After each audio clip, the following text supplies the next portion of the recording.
Le corset évoque aujourd'hui les fantasmes les plus érotiques.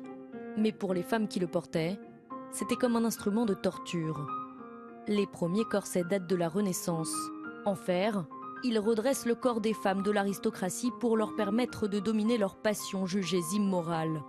Au fil des siècles, la matière change et le corset se porte de plus en plus serré pour resserrer la taille, libérer la poitrine et souligner les hanches.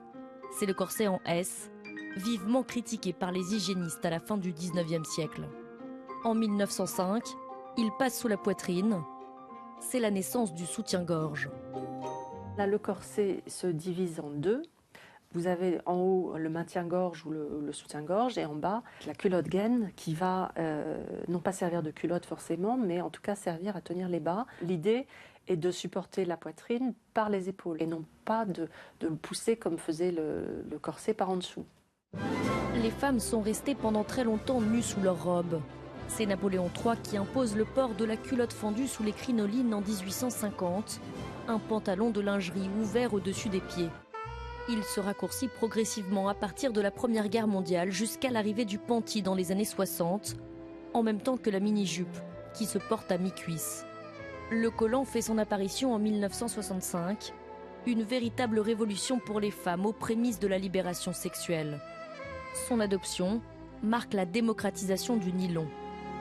Le nylon, qui était au début un produit assez luxueux, finalement, s'est répandu dans la lingerie. Et ça a été une véritable révolution parce que c'était aussi au moment où les marques françaises de lingerie se sont industrialisées. Et c'était une lingerie, grâce au nylon, qui se lavait facilement, qui séchait très rapidement et qui ne se repassait pas.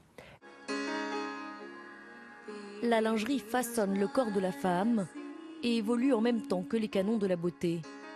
À la silhouette androgyne en vogue dans les années 60, se succède celle d'une femme plus pulpeuse et glamour dans les années 70 et 80. Body, caraco, string, la mode est à l'affriolant en 1990. Jean-Paul Gaultier conçoit ce bustier au sein conique pour Madonna, une pièce culte qui symbolise à elle seule les années porno-chic. Depuis les années 2000, la sobriété est à nouveau de mise. En un siècle, les femmes ont réussi à se libérer du corset, mais elles n'ont pas complètement renoncé au diktat de la beauté. Les sous-vêtements gainants font toujours partie de leur vestiaire et connaissent même un renouveau ces dernières années.